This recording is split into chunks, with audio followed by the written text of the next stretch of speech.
G'day guys, welcome back to SuperCoach with DR. For today's video, we're going to take a look at the 2021 buy rounds. Now, for some people, they take the buys into high consideration. They start to plan during the preseason, and even some of their starting picks, that you may be 50-50 on, will be very heavily based on who's going to be available from rounds 12 to 14 and how that fits their overall structure. And look, for others, they may take a look around round 8, about a month out before the buys, and maybe start to implement some plans in. But I think a lot of it will depend on if you're going for an overall rank such as myself, or if you're going for a league premiership. I think that will depend on how you tackle the buys going into this year. But there is a lot to talk about, so we'll start off by looking at the structure for today's video. We'll start off by taking a look line by line, defenders, mids, rucks, then forwards. We'll then take a look at round by round overview. We'll then take a look at a high ownership side, those players that are highly selected at the moment, and see how that team may fare during the buys. We'll then take a look at my history of how I've navigated the buys, an example of where I've managed to half my rank, an example of where I've gone just okay, nothing great, but certainly didn't balloon out. And then I'll give you an example of where I've really stuffed up and talk about what I did wrong there. And then I'll finish off by talking about how to approach the buys, how I'd approach the buys, and maybe some strategies that we may look to implement. So in round 12, we can see that out of action, we've got the Giants, Hawks, Suns, North, Cats, and the Power. In round 13, the Tigers, Dons, Dogs, Blues, Lions, and the Eagles. And in round 14, I think this will be a big round for lots of us. The Crows, Swans, Pies, Saints, D's, and Freo will all be out of action. But as I said, we will start off taking a look line by line. So the first thing you'll probably notice is that we do have some players highlighted in green, and other players have an asterisk next to their name. So if they're highlighted in green, that means that I think they'll finish in the top 10 in their position. And if they've got an asterisk, they start 2021 in the top 10 most expensive players in their position. So remember, take those green selections there with a grain of salt, because they're simply my predictions. And you've got players like Maynard, Crisp, Doherty, Ridley, who could all finish in the top 10 quite easily. So take that with a grain of salt, as I said. But in round 12, we'll have a look at those greens. We've got Whitfield, McDonald, and Stewart, along with Haynes, McAvoy, Blitzarves, and Lukosius. Round 13, Short, Daniel, and Zach Williams, along with Ridley, Sard, Doherty, Rich, and Witherden. And round 14, we've got Laird, Mills, Lloyd, Ryan, along with Miller, Maynard, Howe, and Crisp. Now, we'll take a look at those greens. Now, it's 3, 3, and 4 for me, so a pretty even split there. In round 12, I think Whitfield, McDonald, and Stewart will all be really popular picks.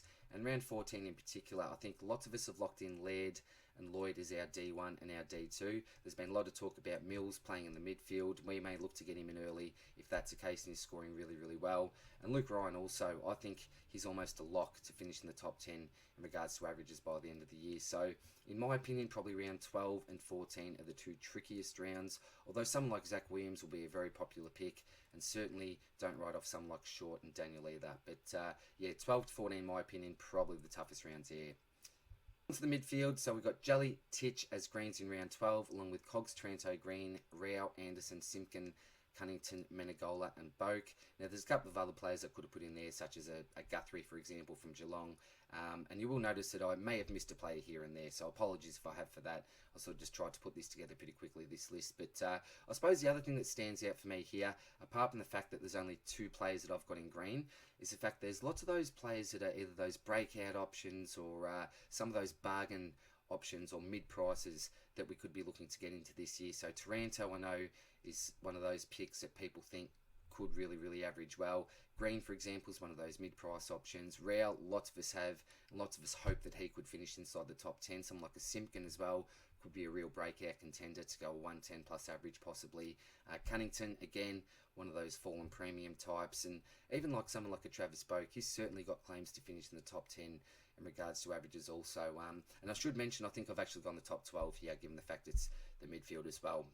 In round 13, we start to see a lot more green here. So Zerrett, McRae, Bont, Cripps, Walsh, and Neil in green. Cripps, you could argue, maybe not in green, depending on how you feel about him. Certainly on the borderline, in my opinion. Along with Prestia, Treloar, Tally, Gaff, and Lyons. So, yeah, I don't think a lot of us are going to start with 2 dogs in the midfield.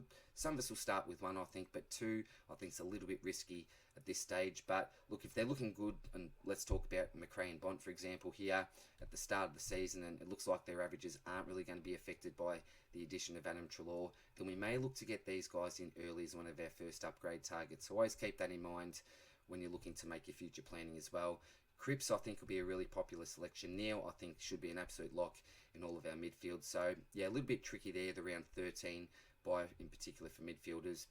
And then round 14, we've got Crouch, Steele, Oliver, and Petrarca in green, along with Haitley, that mid-price option, Parker, Pendles, Adams, and Fife. So, just quickly on Haitley, I think this is a good selection to have with the round 14 buy, because hopefully you can rely on him to play round 12 and 13 and then look to upgrade him during that round 14 buy. And that's why I like those sort of mid-price options that do have that round 14 buy, because they can cover for us and then we can look to upgrade right in the right time. But Steele and Oliver, I think in particular, will be really popular picks. Petrarca, I think, will during the season. I expect that he'll continue to average really, really well this year, and I'm really keen on him as well, but probably going Oliver over him at this stage. And Crouch, again, he's one of those players who could go on a really, really hot streak at the start of the season.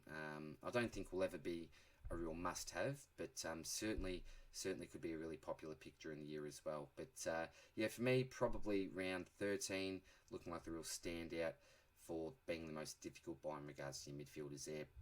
Onto the rucks here. So I've really only highlighted 4 players here. Bruce in round 12. The issue with him is that, yeah, you'd love to have him to have the round 14 buy.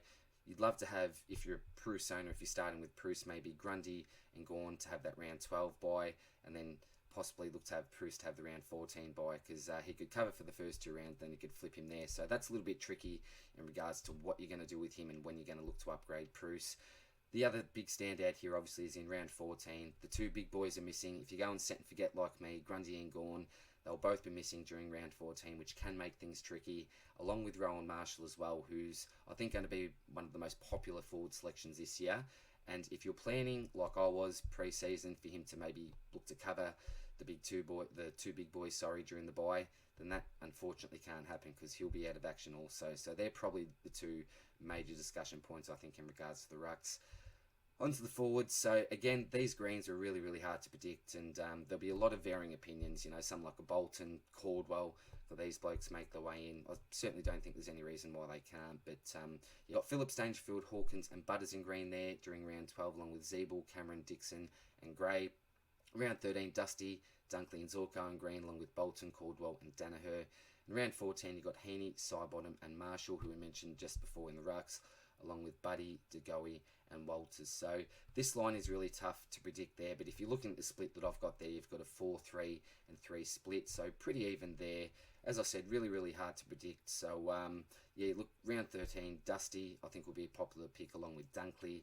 Zorko, I'm not too sure, but if he starts well, then we'll look to get him into our sides as well. Round 14, Heaney, yeah, there's a few people still looking to start him, even though he's under a bit of an injury cloud. Sidebottom, again, could be a popular pick, and we all know that lots of teams will get Marshall. Out of round 12, probably Dangerfield's the main man that stands out there. And again, even though he's under an injury cloud at the moment, still one of the most highly selected forwards at this stage. So that's a bit of an outline, line by line. And now we'll look at overall round structure, 12, 13, and then 14. So round 12, in my opinion and by my predictions, will be our friendliest buy round. You look there, we've only got 8 players that I've highlighted in green. In the defensive lines, Whitfield, Stewart, and McDonald, I certainly think will all be popular picks, as I said before. But I think that you may be able to start all 3 and balance it out by selecting other players on different lines. As we can see there, only Jelly and Titch, and probably Rao, who I think will be the really popular selections in the midfield there. In the rucks, if you're going set and forget, both the big boys will be playing. And then the forward line, probably Dangerfield is the only real pick that really stands out there. I'm not too sure how popular Hawkins will be. And Butters, well, he's one of those blokes that could push in the top 10, or else if he doesn't get that midfield time, he could, struggle to sort of get close to that mark and maybe be the top sort of 15 to 20 range, I think. But, as I said, by my predictions, round 12 is looking pretty good for now, I think. Round 13, well, the greens start to accumulate a bit more here. We now have 12 greens, so in my opinion, 4 more than what we had in the previous round. In the defensive lines, I think we're going right here with only Daniel, Zilliams, and Short. Ridley may be a bit of a popular selection depending on how he starts the season, but as a starting pick, I don't see a heap of teams with him at the moment. Same as Doherty. I don't see a heap of teams at the moment with him, but I know there are some people that are quite keen on him. So in regards to the defensive lines, pretty good then. But then you go into the midfield. So I could see lots of players starting with Cripps, Neil, Zeret, for example, one of the dogs. So that can get a little bit tricky in regards to your midfield. In the rucks, you're all good there. I don't see anyone really having Nank, English, Pitney, the Big O, or Nick Nat. There might be a few people that have some of those players here and there, but I think it's really Prue, Scorn and Grundy that we need to focus on there, probably along with Marshall.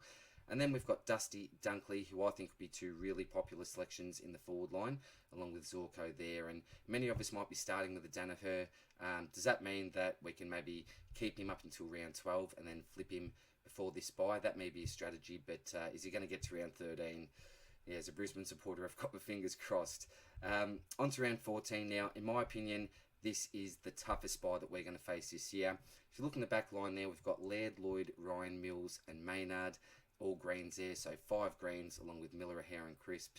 And then we've got 4 in the midfield, but again, I think these 4 could be pretty popular selections. 2 in particular, Steele and Oliver, and also Petraka during the season, and Crouch could get a little bit of attention from coaches as well. The big thing here is that obviously Gawn and Grundy will be missing in the rucks, and we've got Sidebottom, Marshall and Heaney, who will be popular selections up forward as well. So that's 5, 4 is 9, 2 is 11, 12, 13, 14. So yeah, I know with my team at the moment, for example, I think that Laird and Lloyd are absolute locks. I think Steele and Oliver are locks. Gawn and Grundy are locks. And Marshall is a lock as well. So there's 7 players already who I think you've almost got to start with in your SuperCoach side. So for me, I need to pay a lot of attention to my other starting picks, given the fact that I think that I'm definitely going to start with the guys that I just mentioned there. Now let's take a look at a team with some highly selected players and see how that's going to fare. You can see there that we see a lot of red, and I've got the key there. Round 12 is in green, 13 in blue, and 14 in red. So we'll start off with the greens. So I think Rao and Dangerfield will be 2 picks that are highly selected at the start of the season. A little bit surprised about Dangerfield's high ownership at the moment, given the fact that he is under an injury cloud. But many coaches at the moment are still keeping faith in him and starting him. We then look to round 13. We see 4 players in blue there. Williams, Cripps, I think will both be popular picks from Carlton. Neil, almost a must-have there. And Dusty is also highly selected at the moment. But then this is a big round, as I said before, round 14. Laird, Lloyd, Steele, Oliver, Grundy, Gawn, and Marshall. So there's 7 blokes in a very, very high ownership side here. And this is just an example of a popular team that I think lots of people may start with or select many of the options that you've got here on the screen. So as you can see, I suppose that backs up the data of how I went before, saying that round 12 is probably the most friendly by 13. Yeah, so-and-so, probably the midfield. You can see only 2 picks there in blue, but I think there's certainly a lot of other guys in blue that you could be selecting there. But round 14, yeah, looking for me personally anyway, like an absolute killer. So there's an example of a high ownership team. Let me know how many of these blokes you're starting with. And you may even look to, for example, if you're starting with someone like a Sidebottom in there as well from Collingwood, even someone like a Crisp as one of those durable selections in your back line there, yeah, you could be looking really, really dodgy for round 14. But I suppose on the other hand, you could say that you can basically look to upgrade to any player that's already had their buy in round 12 and 13. So there's always 2 ways to look at this, just depending on how you look at it personally. But what we'll do now is we'll take a look at some of my history and about, how I've dealt with the buys in the past, and also check out some of my overall ranks and how the buy period actually affected those by the end of the season. So we'll start off in 2014, where I managed to navigate the buys pretty well. Ended up with an overall season rank of 33rd overall, and I think that was partly due to how I got through the buys. So the buys that year were from rounds 8 to 10, so you can see scores of 15.33, a low one there, but then 21.94, always a good score during the buys, and then 18.43, which isn't too bad also. You'll see that I was on 21.07 as an overall rank before the buys. After round 8, the first buy, yeah, not looking great, ballooned out to 33.43, so 1.2k spots down the rankings there, but really, really managed to get things back together. 1,377 was the round rank, and then managed to get into 14.37 there, and then again managed to go down the up the rank, 1122. So started off there 21.07, and as I said, went really, really close to actually halving the rank there. You can see there, not a great score, but followed up by a great score, and then a pretty good score, to be quite honest, during the buys as well. So worked out well for me. You can see there that the ranking keeps on going in and in. That was a really poor round for me there, really disappointing round, but ended up 33rd, which was pretty nice, as I said. We'll then look to probably a year where, yeah, it was okay, nothing too special. What's this? 2015, 1838 as an overall season rank. Now the rounds there were, bye rounds, were from 12 to 14, so we can see their scores 1633, 1594, and then a really healthy score of 2101. But the first couple of scores there, yeah, certainly aren't anything to write home about. 21,890 and then 65,85, followed up by a 9,339, just underneath the top 10k there. So you can see that I started there at 1,300 and then ended at 1916. So about 600 spots that I lost there. So you certainly couldn't say that it was a win, but I didn't balloon out too much. So that's an example of a bit of an average year, I suppose, even though I had those poorer scores at the start. And again, I think that was because they were filled with lots of popular selections from that year that many other teams had as well. And then we'll look up to 2018, and this is a year where I really managed to butcher things up. So an overall season rank of 540 overall. Again, in this year, the bye rounds were from 12 to 14 as well, I believe. We can see there that had a really healthy start, by round 5, almost inside the top 100. Yeah, really, really good. And then we get to round 12 here. So started off before the buys with an overall rank of 392. And then bang, look what happened to me in round 12. A round rank of 120,285. Absolutely killed me and really did never recover from this. So ballooned out to 1844. Again, managed to climb the ranks a little bit, 1809 and then 1575. So you'd still say that by round 14, 1575 isn't a bad overall rank, and it's not.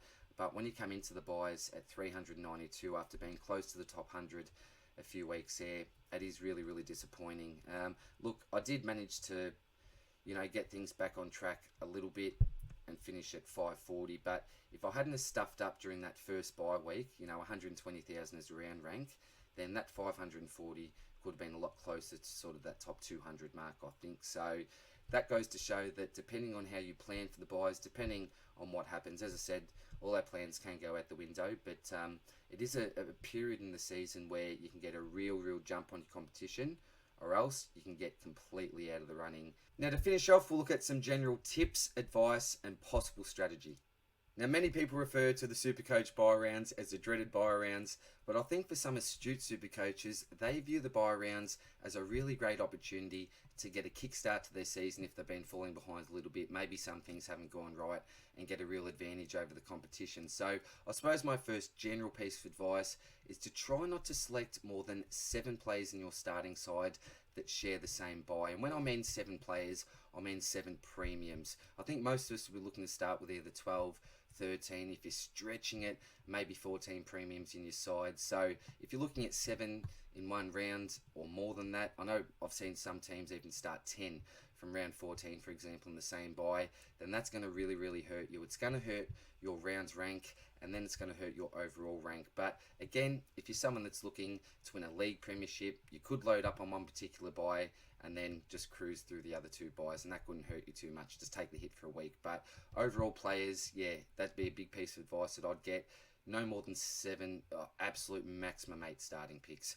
The second is to look to upgrade players after they've had their buy. Of course, this is the case, we look to get in those players, for example, in round 13 that have already had their buy in round 12, and in round 14 would look to get either round 12 or 13 buy players to cover for that round. And that's a pretty, I suppose, obvious piece of advice, but certainly something just to keep in mind. The other thing, and this is another obvious one, I think, plan early. Don't wait too late until you start to plan for the buys, because that could really hurt you, and I think that you'll panic trade. And that's another thing I've got there. Don't panic trade.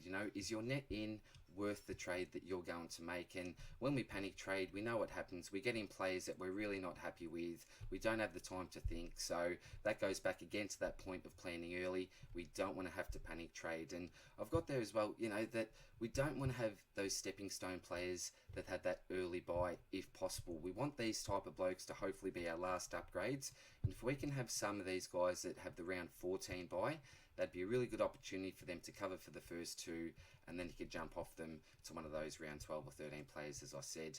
Sideways trading. Now, this can be a risky strategy, but I think that it can be worth it at times during the buys, and it can have some massive rewards. So if you've got, a round, as I said, and you haven't planned too well, and you've thought to yourself, geez, I'm going to really fall behind the rankings this round, then it could be worth it if you've got enough trades in the bank to even get out 2 premiums, get 2 in, or else I've got there as well, just below that, an Uber out for maybe 2 fallen premiums in. So, for example, if you've got a Jack Steele, and let's just make up some numbers here, he's going really well, he's at about 690, you've just finished round 13, looking at your round 14 buy side, and you're going, geez, I've got a lot of players missing here. Could you maybe downgrade him to someone like a Titch maybe, and then use that extra money to upgrade maybe a rookie that's got the round 14 buy into another premium? So again, a very risky strategy, because it is hard to get these players back into your side, but I certainly think that it's something to look at anyway, and one of those risk versus reward strategies there. So again, some of that advice has been, I suppose, a little bit obvious, and if you're playing SuperCoach, if you've played for a while, then I think that you should know most of this. But I know during my time that I've certainly panic trades. And look, I've said this before as well, is that some of our best laid plans can just completely go out the window. I mentioned my Walters example, I think a couple of videos ago, when I was talking about the forwards, where I think he headbutted someone, did something stupid. I just traded him in to cover for the next buy, and of course he was out suspended. So yeah, these things can happen, but my big piece of advice is to try to plan as early as you can and not go too hard over one particular buy. Try to balance things out as you can. So thanks again for watching, guys. I hope that you enjoyed. I hope that you got something out of it. I will be back soon with the next video. Not sure what that will be at this stage. I still need to put out my value defenders video, so that will probably be the next one. But I'm back at work now, and haven't got as much time as I did have during the holidays. But I will keep pumping it out. I will also provide a team update coming out soon, as well as a couple of other league codes. And if you're one of the regulars that's been with me for the last year, then just let me know, and I am going to start a SuperCoach with DR Regulars League as well. So if you're interested in that, let me know down there in the comments section, and I'm happy to provide you with a league code. So just a way of saying thanks for all your support during the last year and a bit. So hope all is well, guys. Take care, and I'll see you in the next one. Cheers, bye.